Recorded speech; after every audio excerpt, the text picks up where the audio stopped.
sangat terang benderang.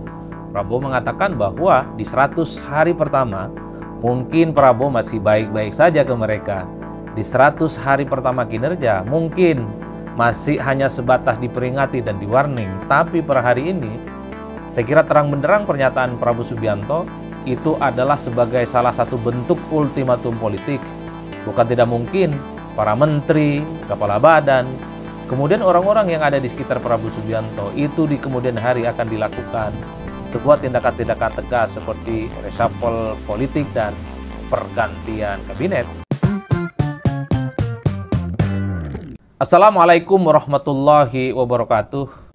Pernyataan Prabowo Subianto dalam sambutannya saat menghadiri hari ulang tahun NU yang ke-102 jelas mengindikasikan bahwa Prabowo Subianto itu akan menindak tegas siapapun para pembantu dan orang-orang di sekitarnya jika tidak bekerja untuk rakyat dan bekerja tidak sesuai dengan ekspektasi. Sangat terang benderang, Prabowo mengatakan bahwa di 100 hari pertama mungkin Prabowo masih baik-baik saja ke mereka. Di 100 hari pertama kinerja mungkin masih hanya sebatas diperingati dan di-warning. Tapi per hari ini saya kira terang benderang pernyataan Prabowo Subianto itu adalah sebagai salah satu bentuk ultimatum politik.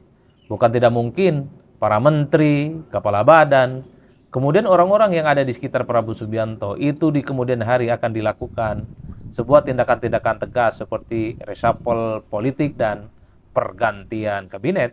Kata Prabowo, kalau mereka itu bandel, kalau mereka itu dablek, maka mereka itu akan ditindak. Saya kira ini adalah satu pesan politik yang cukup tegas dan sebenarnya cukup ditunggu oleh publik. Kira-kira Prabowo Subianto itu kapan akan melakukan reshuffle kepada para pembantunya yang memang kalau kita hitung rata-rata secara umum, sejak Prabowo dilantik menjadi presiden, sudah begitu banyak para pembantu Prabowo itu yang melakukan blunder dan kesalahan-kesalahan yang justru menyusahkan rakyat. Tentu yang teranyar adalah soal kekisruhan terkait dengan tabung gas 3 kg yang awalnya itu diharamkan para pengecer untuk berjualan, yang mengakibatkan seluruh rakyat Indonesia itu kesulitan dan bahkan ada yang meninggal hanya gara-gara itu.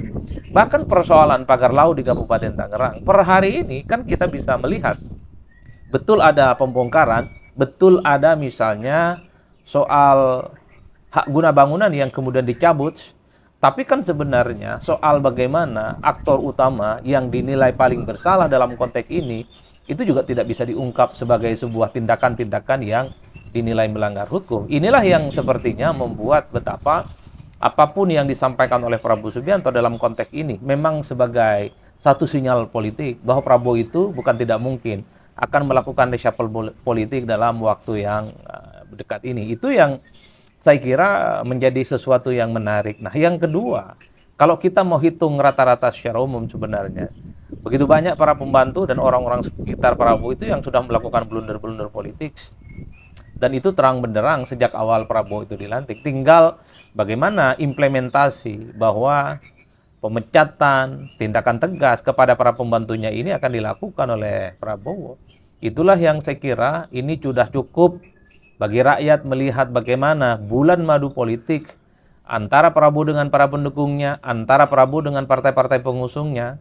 Jadi ketika ada tindakan-tindakan yang merugikan bangsa dan negara, ketika ada kebijakan-kebijakan yang tidak berpihak kepada rakyat, maka Prabowo Subianto akan didukung secara total oleh seluruh rakyat Indonesia untuk melakukan reshuffle dan pergantian, dan termasuk bahwa menindak tegas mereka-mereka yang kemudian jelas-jelas tidak pernah bekerja untuk bangsa dan negara.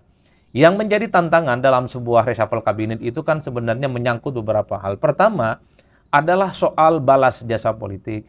Karena kita tahu bahwa menteri-menteri, kemudian kepala badan, ataupun misalnya wakil menteri yang kita lihat per hari ini adalah sosok-sosok yang dinilai punya kontribusi terkait dengan kemenangan Prabowo Subianto ketika maju Pilpres 2024 yang lalu.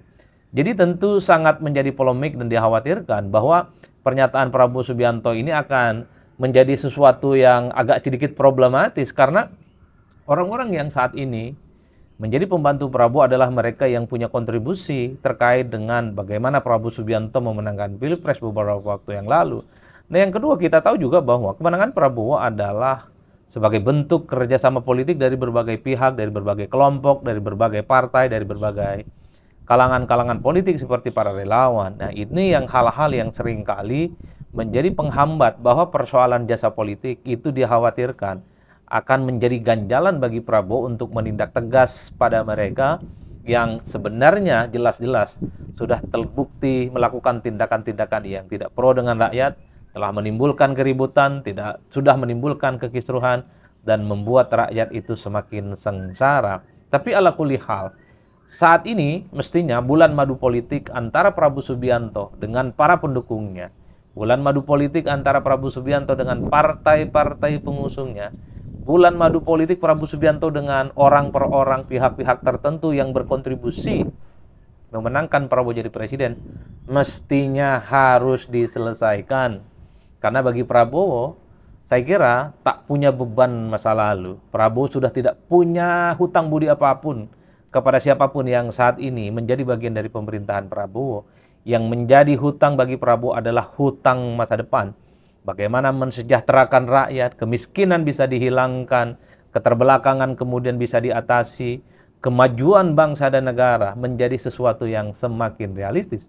Oleh karena itu, mestinya setelah pernyataannya yang menurut saya terang benderang dalam hari ulang tahun NU yang ke-102, di mana Prabowo akan menindak tegas para pembantunya, orang-orang di sekitarnya kalau masih bandel dan dablek, ya harus diganti.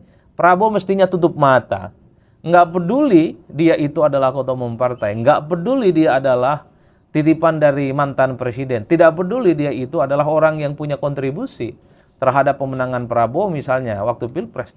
Kalau memang kinerjanya tidak perform, kalau kinerjanya itu selalu menyusahkan rakyat, selalu bikin blunder, justru merusak kredibilitas Prabowo sebagai presiden, saatnya diganti dan reshuffle.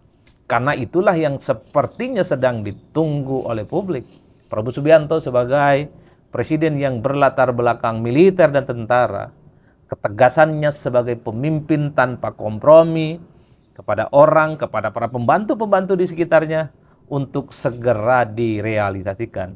Saya kira 100 hari sudah menjadi masa lalu, 100 hari sudah bisa dilihat secara transparan bagaimana sejumlah orang, sejumlah pihak dan pembantu-pembantu Prabowo Subianto nyata-nyatanya sudah melakukan tindakan-tindakan politik yang kemudian jelas-jelas merugikan rakyat Indonesia. Pertanyaannya adalah, kapan kira-kira reshuffle politik itu akan segera dilakukan?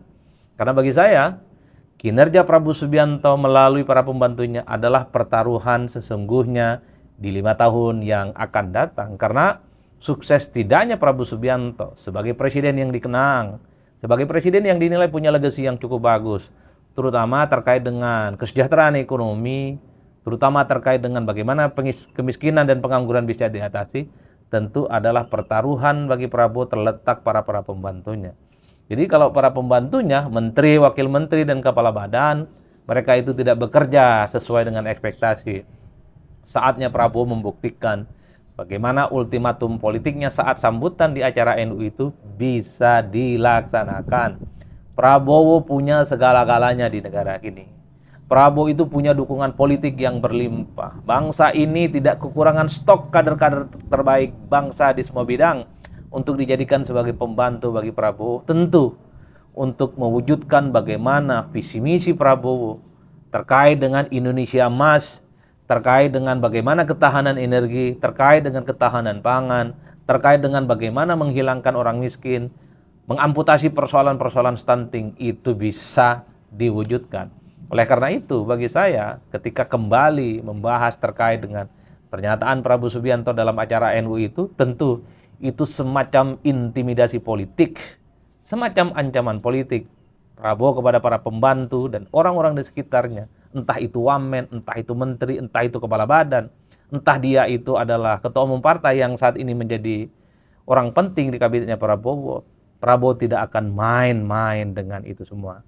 Meski pada saat yang bersamaan publik bertanya-tanya, semoga hutang budi politik, kerjasama politik dalam Pilpres tidak menjadi ganjalan dan penghalang bagi Prabowo untuk melakukan reshuffle dan pergantian kepada orang, kepada menteri yang jelas-jelas tidak bisa bekerja sesuai dengan harapan.